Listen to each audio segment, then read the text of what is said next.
Mesdames et messieurs, bienvenue parmi nous, bienvenue dans votre émission Entretien qui reçoit une fois de plus Monsieur Zakari Makofi, un grand savant intellectuel congolais.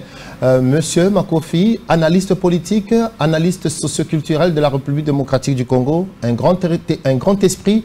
J'espère que je vous ai bien présenté ainsi. Bienvenue parmi nous. Merci pour l'accueil.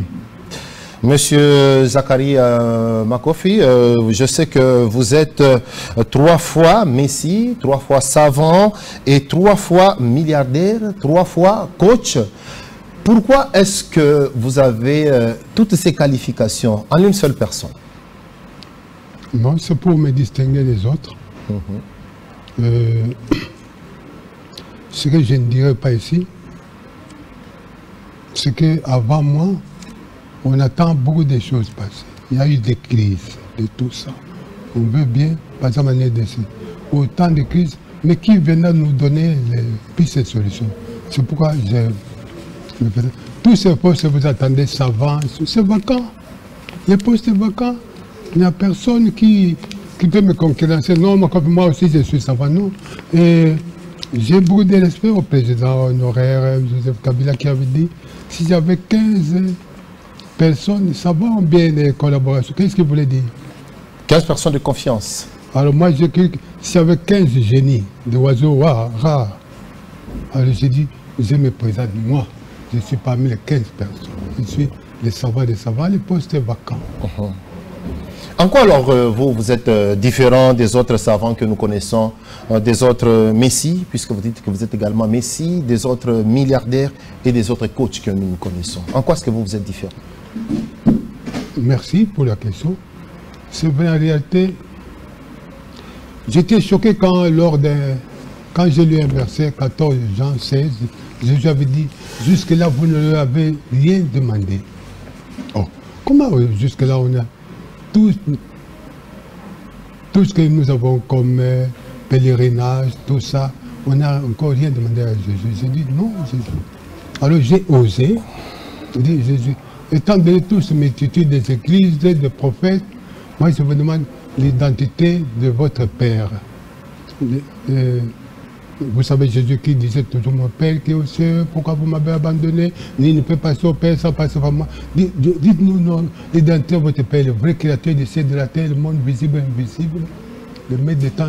Quelle est son identité? Alors Jésus m'a révélé, dit, l'identité de son Père s'appelle Éternel, alias Compassion. Éternel, c'est dit quand vous appelez quelqu'un éternel, il n'y a plus de doute sur l'existence de Dieu. Il n'a pas de début, il n'a pas de fin. Éternel, alias compassion. Compassion, c'est la synthèse de l'amour du prochain, la synthèse de la miséricorde, la synthèse de l'amour de tout ça.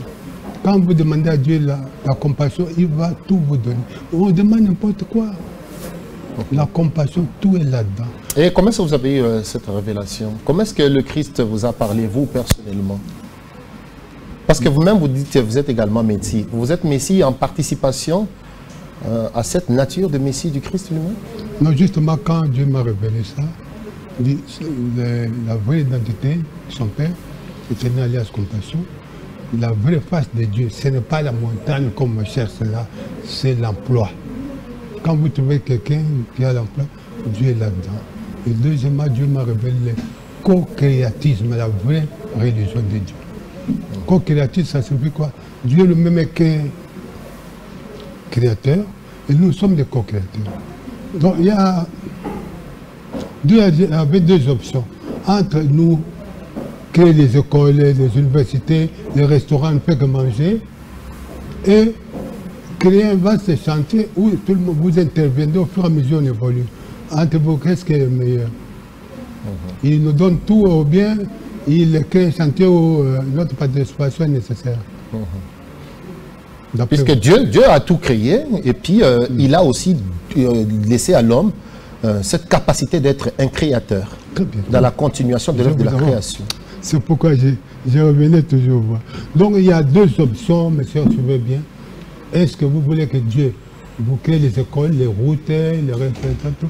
Il dit non, j'ai créé un vaste et je vous laisse une part, vous allez continuer. C'est ce que nous sommes là.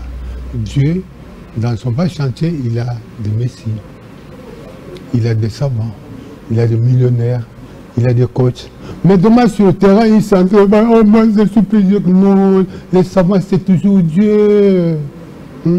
Quand les savants inventent le microscope, ça c'est toujours Dieu. Mais vous dites non, vous les savants, vous êtes des athées. Non, non, c'est le retard. Nous sommes tous les co-créateurs. C'est pourquoi moi, je suis Messie, créateur, tout ça, en tant que co-créateur. Le co-créatisme, tout le monde est co-créateur, tout va changer. Quand vous parlez co-créateur, tout change. Vous n'êtes plus les mêmes. Et vous comprenez maintenant pourquoi Dieu vous a créé. Alors là, vous parlez du travail ou bien de l'emploi? Parce que vous avez dit que Dieu se révèle justement dans l'emploi. Vous voulez parler, l'emploi, c'est quelqu'un qui a la possibilité de travailler quelque part. Et pendant que le travail en soi, c'est justement cette activité dans laquelle se lance l'être humain pour transformer son environnement, pour tirer aussi profit de l'environnement par rapport à sa survie. Je vous en prie. L'emploi, c'est justement cette façon de co-créer. On peut co-créer que par l'emploi. Alors quand on co-crée, Dieu créateur, nous co-créons, et on évolue. Même quand vous regardez le premier siècle jusqu'au 21e, quelle évolution l'homme a fait. Mais il ne savait pas en tant que chrétien, musulman, tout ça, mais en tant que co-créateur. En tant que vous allez comprendre tout le transformer du haut.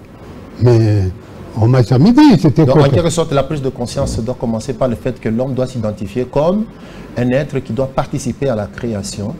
Et pourquoi est-ce que vous le dites? Quel est le constat que vous avez fait par rapport justement à notre milieu? Par exemple, vous estimez que le Congolais ne travaille pas assez? C'est-à-dire les Congolais, nous sommes là pour ça, qu'on nous dise, on lui donne son identité. Maintenant, nous avons l'identité de Dieu le Père, créateur du ciel et de la terre. Il s'appelle Éternel, alias compassion. J'insiste, compassion, c'est l'amour du prochain. Tout est là dans la compassion. Vous pouvez tout demander à Dieu, mariage, non, demandez-lui la compassion. Et oui. Même à la maison, là, vous êtes, aujourd'hui, dites Éternel, alias compassion. Dans une semaine, vous me direz une nouvelle. Et la compassion, alors, c'est-à-dire que nous devons travailler tout en nous souciant de notre environnement. Je vous en prie. Et de nos semblables. Quand on a dit l'amour du prochain, les gens n'ont pas compris. Mais la compassion, ces soucis-là, quand tu passes sur la route, non. Qu'est-ce qui se passe? Qu'est-ce qui manque, celui-là? Qu'est-ce qu'il manque? Ça veut dire que si c'est quelqu'un qui a besoin de pain, vous lui donnez du pain ou bien vous lui donnez le travail? De vous-même, c'est quand vous aurez identifié Dieu qu'il est éternel, alias compassion, il y a beaucoup de choses qui vont changer. Et là, vous êtes justement dans cette philosophie qu'a amené le Christ, Jésus-Christ. Et Jésus-Christ, que l'on attend, est-ce qu'il est déjà revenu ou bien à quand le retour tant attendu du Christ Jésus? Jésus-Christ, beaucoup de gens, il y a beaucoup de choses qui se passent, les gens sont sans réaction. Mais alors, quand vous êtes co-créateur, vous pouvez réagir. Le Christ, c'est quoi? Il a dit, quand vous verrez l'homosexualité, les planètes qui s'entre-déchirent. Les signes du temps de la fin. Les signes du temps de la fin, je suis aux environs. Mais personne n'a réagi. On a vu le pape venir ici, tout en gourmand. Vous voyez, quand le pape passe, tout le monde veut le dire, pape, Jésus reviendra quand? On ne pose pas cette question-là. Il est même venir à Kinshasa, tout le monde a crié, tout ça. Dis-nous, Jésus reviendra. Pas tous les signes sont au rendez-vous. Tous les signes sont visibles. Les signes du temps de la fin. Alors, Jésus reviendra comment? C'est l'écuménisme. Maintenant que nous connaissons l'identité de Dieu, éternel, alias compassion, on va aller vers l'écuménisme. L'écuménisme, c'est-à-dire rassembler toutes les églises du Christ en une seule. On va dire à toutes les églises, si vous êtes d'accord avec l'éternel, alias compassion, nous allons nous cotiser pour créer le plus grand temple du monde, le temple de l'éternel. Les églises qui, par mégarde, ne vont pas cotiser, mais se verront tout ça. Vous voyez, c'est comme la coupe, vous avez la coupe du monde. Oui. Tous les pays s'entrechoquent, tout ça. On cotise, on crée le grand temple de l'éternel. Ça veut dire que vous êtes en train de prôner en quelque sorte la pensée unique ou bien la foi unique dans le domaine de la religion. Est-ce que c'est possible avec toutes ces divergences sur le plan de la spiritualité qui guide justement l'évolution ou bien le fonctionnement des différentes églises? Est-ce que ça peut être possible? C'est pourquoi il faut oser. Vous savez, le plus grand péché du monde, c'est de ne pas oser. Depuis quand nous sommes... chacun vient avec son. Mais vous parlez de Dieu, mais pourquoi s'interdire ici? Les musulmans qui s'interdisent avec les chrétiens qui s'interdisent avec les chrétiens, non. Quand est-ce que ça ira? Il faut oser. Donc, c'est votre émission, vous avez eu des émissions, mais celle-ci, hein, mon cher, vous avez un problème, nous devons sensibiliser le monde que, attention, il y a l'Éternel, alias compassion. L'Éternel, c'est-à-dire qu'il ne mourra pas. Vous voyez les autres, ceux qui ont parlé de Dieu, ils sont morts après quelques temps, tout ça. Mais lui, l'Éternel, lui, il est là. Il est là. Il existe. Il est là éternellement. Compassion, c'est le même. D'âge en âge. L'amour de prochain, les gens n'ont pas compris. On dit compassion, compassion. Quand vous demandez même à Dieu, éternelle compassion, la demande est parfaite. Et en votre qualité alors de 3 fois savant, que pensez-vous alors des guérisons miracles qui s'opèrent dans les églises? Les savants, guérisons miracles, c'est quoi? Les savants, c'est quoi? Les hommes de Dieu, le pasteur, ils trouvent les savants, les athées. Non, au contraire, ce sont les collègues. Dieu, dans son chantier, veut travailler avec les savants aussi. Parce qu'il y a quand même certains savants qui remettent même en cause certains écrits de la Bible, par exemple. Ça dépend comment vous m'avez reçu. Si vous m'avez reçu, je vais développer d'autres réflexes. Les savants, ce sont les collègues de chrétiens. Vous savez, le plus grand miracle du monde, c'est quoi? C'est les parents. Les parents, quand vous arrivez à mettre au monde un enfant, avec tout ce qu'il y a, les dents, les seins, mais ça, c'est un miracle. L'enfant qui va, dès la naissance, va se mettre à crier, à marcher, aller à l'école. Mais ça, c'est le plus grand miracle. Ne plus demander à Dieu quel est le miracle. C'est ça le plus grand miracle. Père et enfant. Père et co-créateur. Et le reste vient d'appartenir. Vous savez, quand j'ai vu les gens, par exemple, moi je le parle, les gens ont crié, mais c'est lui qui a inventé le football, quel miracle! C'est lui qui a inventé le football. Vous ne réfléchissez pas en politique, mais le football, hein, mais ça c'est un miracle. Les hommes de Dieu, les pasteurs, personne n'a crié, oh Dieu merci de nous avoir aidé à inventer le football. Non, ce sont des miracles. Le premier miracle, c'est tous les parents. Les parents, vous êtes des miraculés, vous avez fait des enfants, que nous sommes nous. C'est un don gratuit. Un don gratuit, très bien. Mais où est-ce que vous trouvez ça? C'est un don gratuit de Dieu, c'est le premier miracle. Le reste, Dieu lui-même s'arrangera. On ne peut pas crier, non, Dieu s'arrange. Non, les guérisons miracles qu'on peut par exemple dans certaines églises de réveil. Si j'en peux le citer, c'est quoi? C'est de la farce ou bien ce sont des vrais miracles? Quand vous voyez ou bien ce n'est pas tout simplement un miracle? Non, c'est quand quelqu'un fait 5 miracles, il se vante, ce n'est pas le miracle. Le miracle, c'est que c'est l'inventeur du microscope. Vous savez, en France, quand on a inventé le microscope, tout le monde a crié. Ainsi donc, dans l'oxygène, il y a des bactéries qui nous tuent. Alors, quand on donne donc le miracle se trouve également dans la découverte de ce qui était caché et le rendre visible. C'est ça. Alors, quand il y a ces miracles-là, vous pouvez comprendre que vous êtes en connexion avec Dieu. Je vous dis l'inventeur du microscope, mais il a fait 1000 fois que Jésus. Jésus se contentait de quelques miracles et tout ça. Mais le matin, microscope, avec la découverte de bactéries là, mais quel miracle! Mais c'est le monde, c'est la planète qui a bougé. Donc il faut comprendre ça comme ça. C'est pourquoi j'ai dit 3 fois, savant, tout ça. Donc quand vous voyez quelqu'un, et puis je suis président de ZONG, hein, on demande qui sont ceux qui bénéficient de ce miracle-là. Vous, les handicapés, quels sont ceux qui bénéficient? On ne les connaît même pas. Ils ne passent pas par chez nous. Normalement, on devait avoir le miracle. Qui est passé par l'hôpital? Non. Dieu, si vous vraiment, je dis de l'Éternel, alias compassion, le miracle, c'est planétaire. Le miracle est planétaire. Donc le miracle, au fait, se trouve déjà dans ce dont nous bénéficions gratuitement de l'œuvre de la création telle qu'elle est lancée par l'Éternel lui-même. Tu vas me faire pleurer. Donc le miracle est déjà Dieu. Je vous ai dit déjà dès l'enfance, quand l'enfant se met, qui n'est pas maman, maman, qui lui a appris maman, qui lui a appris à marcher déjà. Même le fait même que nous soyons conscients que nous existons, le fait même que nous soyons conscients de la présence de l'autre, du visage de autrui qui m'interpelle et dans lequel aussi je peux aussi m'identifier, aussi comme cette vulnérabilité qui se présente à moi. Tout ça, c'est le miracle. Alors, quand les pasteurs disent c'est moi le miracle, venez et vous amenez vos femmes pendant un mois, non. Les miracles, c'est autre chose. Donc, cette dimension de co-créateur, quand le monde va changer, tu es en train de changer le monde, tu comprends. Mais alors, quelle différence alors faire entre le miracle et le mystère même de la vie? Le mystère. Oui, je peux trouver ça comme ça. Le mystère, c'est quoi? La connexion avec Dieu. Donc, il y a beaucoup de gens qui disent la foi. Il faut vivre, il faut avoir la foi en Dieu. Entre la foi et la connexion, je vous pose la question. Qu'est-ce que vous préférez? Avoir la foi en Dieu. La foi en Dieu et la connexion avec Dieu. Bon, en fait, je ne suis pas là pour répondre, mais je peux quand même déjà répondre que moi, je préfère la connexion. Ah, je vous en prie. Quand tu es en connexion avec Dieu, non. Et puis, c'est la plus grande prière, je vous dis, et je vais me vendre de ça. Quand tu dis à Dieu, maître des temps et des circonstances, ça se fait.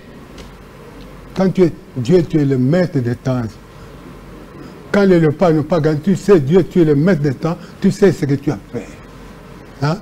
Il ne faut pas en faire un drame là, maître des temps. D'ailleurs, on vous a créé gratuitement, tu es né gratuitement. Tu fais quoi? Tu fais quoi?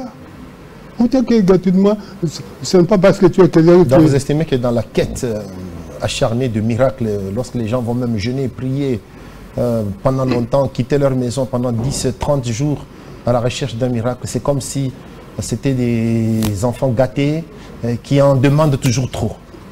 Non, l'évaluation de tout ça. L'évaluation de tout ça. Par exemple, notre pays, l'agression, tout ça. Il y a des gens qui ont fait au stade plein là. L'évaluation, c'est quoi? Sérieux? On n'est pas encore. Soyez en connexion avec Dieu, vous serez surpris. Mais non. C'est pourquoi les Congolais, surtout les Africains, on doit réfléchir. J'insiste, co-créateur. Quand tu es co-créateur, Dieu vous révélera des choses sur vous. Déjà, dans l'ancien temps, déjà, c'est une tradition millénaire. Dans l'Église catholique, par exemple, avec les moines qui disaient déjà « ora et labora », ça veut dire on prie mais on travaille en même temps. C'est cette philosophie-là que vous êtes en train justement de bien soutenir. C'est ça. Donc, Dieu nous a créés, mais on doit lui montrer aussi Dieu. Même moi, personnellement, vous savez, quand je suis à l'église au Messias, je pleure Dieu. Tu m'as créé un homme, comment je pouvais être un rat, mais pour là, tu m'as créé. Et je pleure lors des versets. Quand je suis en connexion, les prêtres demandent qu'on sorte. Je suis en connexion. Dieu, tu m'as créé un homme. Qu'est-ce que j'ai fait pour que tu me crées un homme avec tout ce qui est comme avantage et tout ça? Et alors, en votre qualité justement de 3 fois milliardaire, et tous ces concepts aussi, quand même, à un certain moment, il faudrait que vous puissiez vraiment bien les éclaircir. Hein. En votre qualité de 3 fois milliardaire, parce que c'est aussi une de vos identités, comment est-ce que vous pensez pensez-vous qu'il soit vraiment possible de éradiquer le chômage en République démocratique du Congo? Un chômage qui dépasse les 90%. C'est pourquoi j'ai dit, Dieu dans son vaste chantier, il a besoin de savants. Il a besoin de Messie, il a besoin de milliardaires. Quand tu as l'argent, ce n'est pas pour toi. Hein? C'est pour véhiculer. Quand tu es milliardaire, ce n'est pas pour toi. J'ai vu ici lors du 20 décembre, on dit les élections 20 décembre, il n'y aura pas des élections. Oh, mais moi, je suis milliardaire. Kadima, qu'est-ce qu'il vous faut? Il faut un avion. Moi, milliardaire, je loue. Hein? Je loue un avion pour toi. Milliardaire, tu te casses. Oh, la RDC n'a pas l'argent pour les léopards. Donc, quand on est milliardaire, ce n'est pas pour toi. C'est un don, il faut véhiculer. Vous voyez le soleil, nous sommes... le soleil, c'est une des créatures comme nous. Mais le soleil donne ses rayons solaires à n'importe qui, aux femmes, sans distinction des sexes et tout ça. Vous êtes milliardaire. Ce n'est pas pour vous d'ailleurs quand vous cassez de l'argent. Les milliardaires, moi, je suis milliardaire. Toutes mes idées là, je vends ça $1 milliard. Chaque pays. Tu veux prendre ça? Oh, mais c'est mon compliqué. Le retour de Jésus-Christ, non, je donne $1 milliard. Mais moi, le milliard, je ne gardais pas pour moi.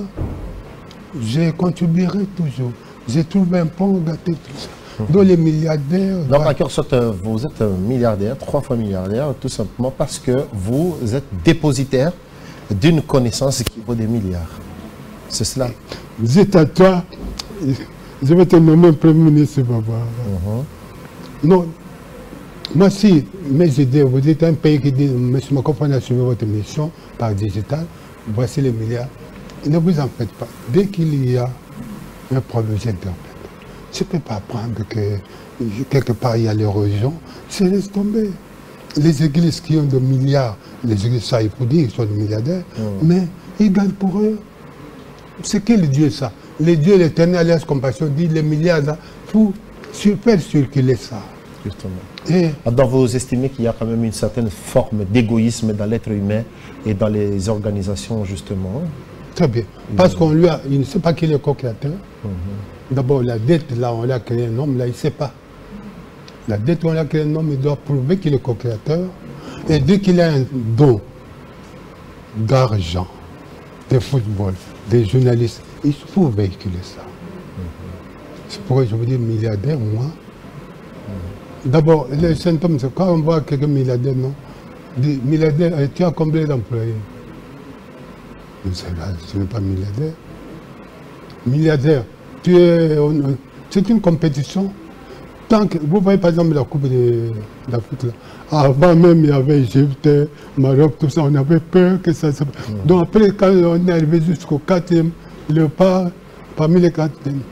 Après compétition, nous nous sommes dit, oh, mais les autres n'étaient que de tout ça. Mais il y a une crainte dans cette... Les milliardaires, il doit avoir, on doit le quêter là, combien d'employés il a. Sinon, okay. Là, c'est au niveau des individus, mais il y a aussi au niveau de la collectivité, au niveau du grand ensemble qui est peut-être une nation, une commune, une ville.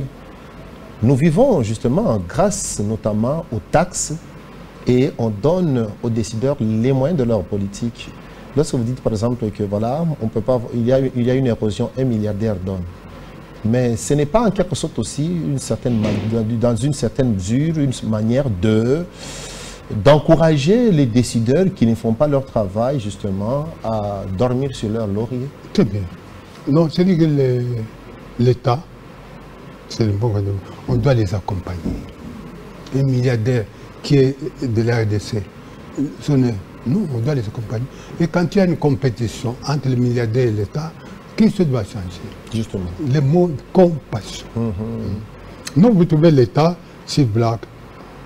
Même par exemple, quand à la maison, vous rentrez à la maison, vous n'avez rien laissé, et quand vous trouvez, il y a de la viande, qui a fait ça? Ça doit vous tiquer et puis ça doit vous stimuler à faire mieux. Quand un milliardaire dit non, Amboujimaï, quel est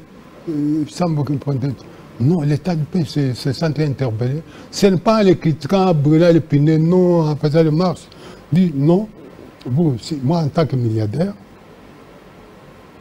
selon l'éternel alliance compassion, il y a plusieurs milliardaires, l'éternel alliance compassion, je donne ceci. Quand l'État pendant ça, au lieu de les gêner, il se sent tranquille. C'est comme ça d'ailleurs que les tourneurs peuvent se sentir ridiculisés. Ok. Donc voilà, il faudrait aussi quand même que le capitalisme, c'est ce que vous défendez alors, le libéralisme politique, c'est ça, c'est comme ça que nous devons peut-être fonctionner avec des individus qui ont le capitaux et qui peuvent aussi les mettre à disposition de la communauté lorsque c'est nécessaire et entrer dans une sorte même de compétition avec l'État. Je vous en prie, très bien. Mais le mot que je vous dis, quand vous avez la compassion de l'Éternel, il y a beaucoup de choses, on ne vous comprendra plus. Même l'État, on dit l'Égypte, tout ça, c'est santé ridicule. Mais comment l'autre là? La compassion. La compassion, ça veut dire avoir ce souci, avoir se mettre à la place de l'autre, savoir que l'autre souffre et je dois aussi faire de sa souffrance, ma souffrance, pour qu'ensemble nous puissions nous sentir bien. C'est ça la compassion. Et c'est ça même Dieu. C'est ça même Dieu. Ne cherchez pas très loin, c'est la compassion. C'est comme on dit, n'allez pas chercher Dieu dans les montagnes, n'allez pas le chercher dans les discours. Il est dans la compassion, c'est ça que vous dites. Mais vous dites ça, est-ce qu'on en a l'expérience? pour l'évaluation. Qu'est-ce qu'on n'a pas fait? Nous sommes au XXIe siècle. Qu'est-ce qu'on n'a pas fait? On a fait la montagne, on a fait des ceci, on a rien d'autre. Si on faisait l'évaluation maintenant, par leur compassion, on va vivre plus. Ça serait notre monde. C'est pourquoi je dis, est-ce qu'on ne peut pas rentrer? Vous savez l'avantage de Jésus, c'est qu'on avait dit, reprenez l'histoire à l'an 0. À l'an 0. C'est-à-dire avec Jésus, recommençons les choses. Recommençons les choses. Les gens se sont dit non, avant Jésus, on a fait n'importe quoi. Nous aussi, avec l'éternelle alliance compassion, on va là. Est-ce que nous sommes dignes justement de cette venue de Jésus-Christ, nous qui avons recommencé les choses, nous qui sommes du temps qui a été compté à partir de ce zéro-là qui est Jésus? C'est ça. Alors, nous qui avons commencé, vous allez voir, mais on était où? Mais qu'est-ce qu'on faisait? Quelle bêtise on faisait? Vous avez l'argent, vous avez les talents de milliardaires qui circulent, te fait n'importe quoi. Et dans cet œcuménisme que vous estimez comme une solution, est-ce qu'il y a également une place pour ceux qui ne croient pas en Jésus, par exemple les hindouistes? Non, c'est-à-dire que c'est la compétition. Hein. Ceux qui ne croient pas à Jésus, non. Par exemple, quand vous rentrez à la maison, dit, on a mangé, oui, mais l'autre fils, oh, il n'est pas là. Il ramène-les, qu'est-ce qu'il veut? C'est un message, ils ne sont pas d'accord. C'est pourquoi nous disons dans la construction du culte de l'Éternel, le temple de l'Éternel, qu'ils viennent. Si vous avez des idées, on fera comme à la Coupe du Monde. Parce que dans l'hindouisme, la compassion, elle existe. Elle existe. Tant mieux. Elle est d'ailleurs beaucoup plus forte même que ce que alors là, certains. Je vous nomme mon Premier ministre. Tu vois, l'hindouisme, c'est quoi? On va faire une sorte de compétition. Si c'est l'hindouisme qui était pris en compétition, ils passent premiers. Ils sont champions du monde. Si parce que les hindouistes ne font pas de mal aux animaux, même pas, surtout pas à un être humain. Alors ils sont champions du monde. C'est nous, on va réunir toutes ces églises-là. Parlons, pourquoi on se divise? Nous savons, nous sommes des co-créateurs. Dieu nous a créés. On se divise, pourquoi? On fait. Donc le plus important, ce n'est pas de crier Jésus, Jésus, Jésus, Jésus, c'est de vivre la compassion. Et là, nous pouvons parvenir justement à cet écuménisme. C'est possible. C'est tout possible. Alors ceux qui auront compris, on va trouver une petite solution commune et c'est parti. Nous, c'est la compassion. Toutes ces petites guerres-là, c'est la compassion. S'il y a une église qui est en avance, moi je parle, vous savez ce que j'aime dans la Coupe du Monde, bientôt à la francophonie. Avant de commencer, il y a les défilés là.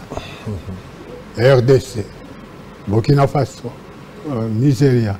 Alors pour notre co-créatisme, pour le défilé, on va voir Rose-Croix, l'hindouisme, le kimbangisme, tout ça.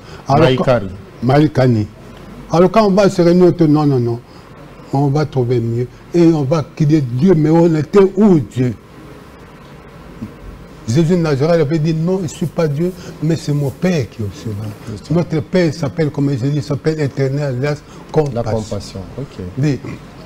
Aidez-moi, si le monde comprenait, même à l'ADC. Si là, je commence quand même à vous suivre. Si on est même à l'ADC, non, quand on dit Éternel, alliance, compassion, Jésus ne sera pas facile, c'est son Père. C'est son Père. Quitte à vous n'avez pas compris, on devait attendre M. Makofi pour vous dire ça. Alors, alliance, compassion. On monte, on discute, tout ça. Après, on dit, on cherche où.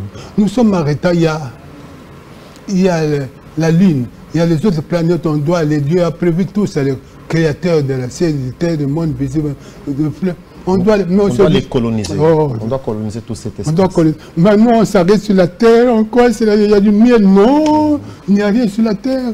Il y a mieux quand nous serons sur la Lune. En fait, qu'est-ce qu'on faisait sur la terre? Oh, monsieur Makofi, qui vous avez dit? Non, c'est... Et c'est dans cette, justement, logique que vous estimez qu'en votre qualité de 3 fois coach, vous pouvez également parvenir à instaurer une paix globale sur toute la planète.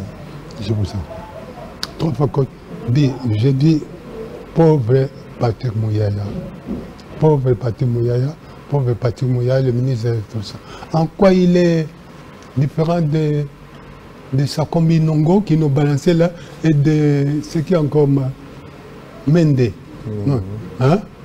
C'est pas différent. Je dis, pendant les briefings, là, les narratifs, là, vous les journalistes, vous avez 15 questions. 10 comme proposition, simple comme question. S'il y a des jeunes, proposez-nous, par exemple, qui ne vont pas, pourquoi ça ne va pas? Les jeunesses qui sont intelligents, ils proposent. Pas comme jeunesse, comme coach absolument. Et ça les change. Alors les jeunesses sont là dans les critiques, vous savez que... Non, non. On propose, on est coach. Donc moi... Mais non, en fait, non, dans la question journalistique, par exemple, quand on est avec... il y a toujours cette possibilité-là, dans la première proposition, de faire justement, permettez-moi cette tautologie, de faire justement des propositions. C'est-à-dire, il y a la première proposition qui est informative et la deuxième proposition qui est justement interrogative. Toi, tu ne peux pas savoir quand nous on est avec eux. Je ne peux pas. Quand nous aurons des milliards, hein, Zeta. Toi, je te considère, on dit, non. Zeta, tu es mon coach. Ah, donc moi aussi, je peux aussi être non, revêtu de cette qualité de coach. Oui, tu es mon coach dans tout ce qu'on dit. Mais vous êtes 3 fois coach. Ouais, par exemple. Alors, coach dans quel sens? J'ai beaucoup d'esprit. Même quand il y aura l'argent, dit non, donnez un hélicoptère en Zeta, parce qu'on a discuté avec lui. Vous les journalistes, qu'est-ce que vous êtes? Des domestiques ou des bons à rien faire? Proposer quand quelqu'un vient en voiture, attention, moi aussi j'ai projet de société. Par rapport à gratuit d'enseignement, voici ça. Si on avait commencé depuis les buts d'indépendance, on ne serait pas avec tous ces illettrés-là. Vous proposez tout ça. Mais quelqu'un peut venir voir, même je vous vois si, discussion, si, oh là là. Quelqu'un vous voit, moi, je fais la campagne. Qu'est-ce que vous... Moi, je n'ai ce que vous voyez, je suis coach aussi. Je suis coach, je peux vous aider. Alors quand ils sauront que les jeunesses sont des coachs, beaucoup de choses vont changer. Nous sommes dans la compassion aussi. Mais on prend les jeunesses comme, allez, venez, accompagnez-moi. Et puis quand tu sors Premier ministre, là, les jeunesses sont au coin là. Je suis coach. Revendiquez ça. Mais je vais faire des états généraux de la presse, c'est quoi? Bon, oui. En quelle qualité? Vous, les politiciens, vous nous prenez quelle qualité? Nous sommes des coachs. On va vous aider, au lieu de vous critiquer. C'est peut-être nous-mêmes, les journalistes, qui avons donné la possibilité aux politiciens de toujours nous contrôler. Non, on ne vous a pas dit quand. On dit aux politiciens, vous avez 4 au pouvoir. Mais commençons quand? Quand est-ce que vous commencez quand au pouvoir? Mais les politiciens ne nous laissent pas la possibilité justement d'être libres et de nous organiser librement. Mais quand ils viennent vous voir, c'est qu'ils aillent. Mais dès que les policiers viennent voir avant la campagne, mais vous avez les occasions pour les rappeler, attention. Il y a beaucoup à faire, justement. Il y a beaucoup à faire. Quand un politicien vient voir, même un pasteur là, moi, en tant que coach, je ne suis pas votre domestique, je suis votre coach. Ça va changer et les journalistes, moi je vais faire des enquêtes ici. La plupart des journalistes, ce sont des locataires. Mais ils ont crié, on les a vus, des cofondateurs des églises, des partis politiques. Non, ce sont des locataires. Mais devenir coach, vous allez voir, vous aurez même des hélicoptères, non des dieux. Donc quand vous voyez un politicien, à moins qu'il vienne, c'est moi qui vous ai cherché. Vous êtes... Mais il n'y a toujours pas... Est-ce qu'il y a vraiment beaucoup de place dans la société congolaise telle qu'elle est constituée à ce jour pour ceux-là qui peuvent imposer leur manière de réfléchir, surtout quand cette manière elle est bonne? Non, c'est que...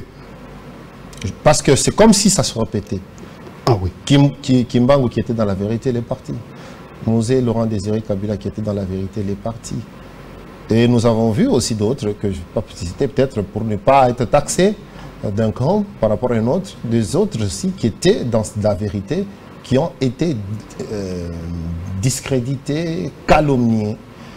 Est-ce qu'il y a assez de place pour la vérité dans notre pays? Non, ça dépend comment vous avez compris ça. Les politiciens, les pasteurs qui viennent voir, ils ont besoin que vous les aidiez. Par exemple, moi, je veux qu'on... Certains, mais pas tous. Je veux qu'on me connaisse, quoi. On doit aller ensemble, vous les journalistes. Alors, mais quand vous ne voulez pas m'accompagner, ça ne va pas. Justement, voilà. Mais nous sommes là. Nous vous avons reçus. Non, le problème, c'est quoi? Moi, quand on fait cette émission-là, je n'ai pas allé d'une chaîne à une autre, là, moi, je suis le président de Samba. Non, vous dites vous. Mais qu'est-ce qui se passe dans vos conseils de rédaction? Même dans vos journaux, les sommaires, dit n'importe quoi, des redites. Dès qu'on voit les sommaires, qu'est-ce qu'il y a de... C'est pas on a reçu 3 fois le sabbat. Il y a un sabbat. Non, ce sont les redites là. Dans le conseil de rédaction, ce sont les redites. Pourquoi? Okay. Mais alors, soyez aussi alors disponible, comme ça, chaque fois qu'il y a actualité, on pourra toujours venir toquer à votre porte pour que vous puissiez donner votre point de vue. Je voulais que vous disiez, voici, nous avons reçu ça. Il dit l'Éternel, lui, le vrai, le créateur du ciel de la terre, le monde visible, s'appelle l'Éternel, laisse combattre. Vous faites un débat. Résolvez-moi tous ces débats-là des premiers ministres, de tout ça. Résolvez d'abord ça. Trouvons les noms de Dieu. Alors, une question précise. Vous êtes Messie, 3 fois saint, coach, savant. Milliardaire. Aujourd'hui, on parle du tribalisme également dans votre pays. Et dans le monde du racisme. Le racisme touche aussi l'Afrique. Comment est-ce que vous comptez, en votre qualité de savant, avez-vous une piste de solution pour sortir notre pays, par exemple, du tribalisme, pour sortir l'Afrique, le monde du racisme, pour sortir justement de ce conflit homme-femme, la parité, tout ça?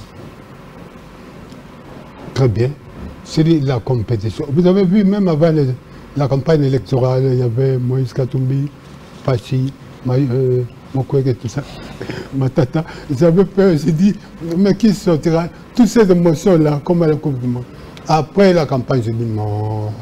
Hein? J'ai dit n'importe quoi. Donc il faut absolument une compétition. Ce que les footballeurs ne vous diront pas, Samuel Eto'o, Barba, quand ils sont en Europe, on les critique, on les malmène, on pisse même sur eux là. Nègres. Le racisme. C'est une réalité. Il y a même des joueurs africains qui ont même quitté le terrain. C'est ça. Tout simplement parce qu'ils avaient été traités de singes. C'est très bien. Vous avez traité de singes. Mais quand ils ont persévéré, quand ils ont prouvé de quoi ils étaient capables, ils ont embrassé, venez, vous êtes notre capitaine. Donc sans compétition, on ne sait même pas tout ça. Les Noirs, prouvez-moi par exemple, je suis noir. Si j'étais noir, la fatalité, non. Je dois prouver aux Blancs que je suis quelque chose. Alors tu vas tous ces joueurs-là, quand tu persévères, on lui dit non, tu es notre capitaine. Et tout, on te dit la France avait... Ça veut dire que nous ne devons pas nous concentrer justement sur cet aspect négatif. Le tribalisme, le racisme, c'est-à-dire, mais nous devons travailler. Continuons à travailler, continuons à persévérer, continuons à rester dans la compétition. Par exemple, il y a aussi la femme, l'homme et la femme. Montrez à l'homme que vous êtes capable, il sera sauvé. Donc la femme ne doit pas attendre. Non, c'est la fatalité. Je vous dis l'exemple. Bon, les Blancs, je suis avec les Blancs. Quand il y a 100 millions de dollars qu'on donne pour la RDC, bon, tu viens dire aux Blancs de garder moi 50 millions, non 60 millions, ici, 40, je vais aller à la RDC. Mon Dieu, qu'est-ce que les Blancs vont penser de moi? Justement. 400 millions, non, gardez-moi 200, il n'a pas de... Qu'est-ce qu'ils vont passer? Alors, on va nommer bientôt, on va nommer le ministre. Premier chose, il quitte, il va à Paris. Mon Dieu, vos villages sont en paille là. Hein? En France, ils sont déjà très développés. C'est ça, donc la compétition, c'est celle-là. Nous devons déjà travailler chez nous. Nous devons déjà nous donner une certaine identité. Et puis, nous devons être fiers de nous. Ils vont vous respecter, mais bientôt, vous verrez. Donc, on nomme quelqu'un, ils vont à Los Angeles, ils vont à Paris. Pourquoi? Commencez à construire sur vous. Avec l'argent détourné au pays. C'est ça. Les Blancs vous respecteront.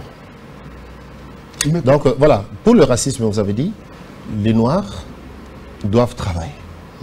Il ne faut pas pleurer et s'apitoyer sur son sort. Et maintenant, pour le tribalisme que nous vivons, par exemple, dans notre pays. Le tribalisme, par exemple, le cas de Balouba. Moi, je suis savant, chercheur. Quand tu fais le tour des campus à l'université, telle faculté, il y a combien de Balouba en droit, hein? Sur 200, ils sont déjà 150. En médecine, c'est tout ça. Mais quand on demandera les CV, vous dites le Balouba encore. Bon, il y a combien de vous faites le Balouba? C'est la compétition. Si la compétition dit que c'est ça le Balouba, tant mieux. C'est-à-dire c'est eux qui excellent. S'ils doivent exceller, bon, si on doit les prendre, si c'est eux les meilleurs, qu'on les prend. Oh là là! Et s'ils sont, ça, la compétition. S'ils sont champions, d'accord.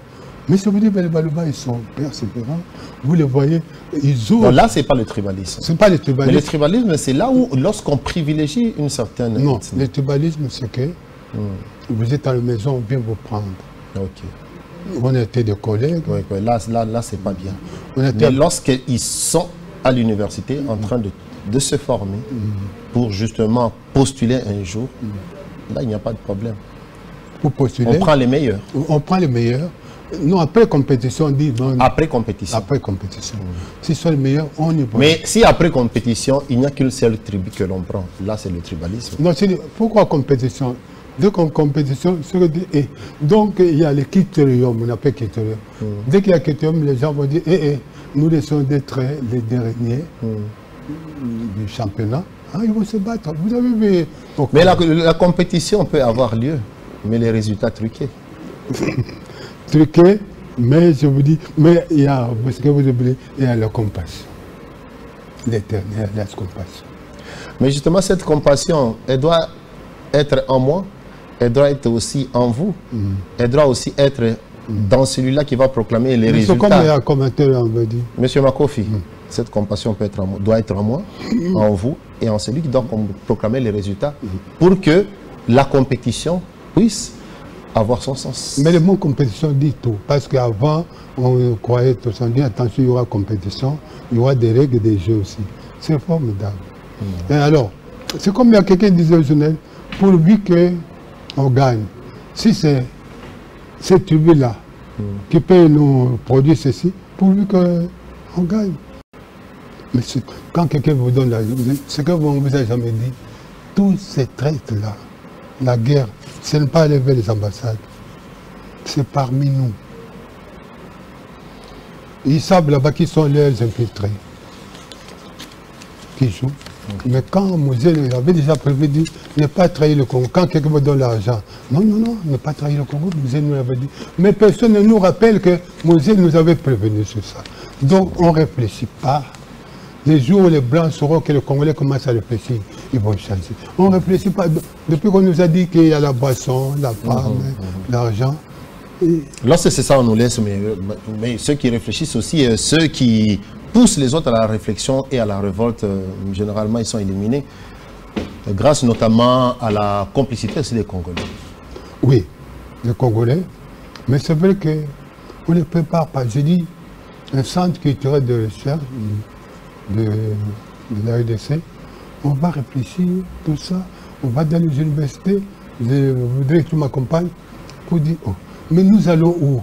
Nous sommes en retard, est-ce que vous comprenez? Et ça va changer. Quand quelqu'un peut venir sur ça. Mais on ne réfléchit pas.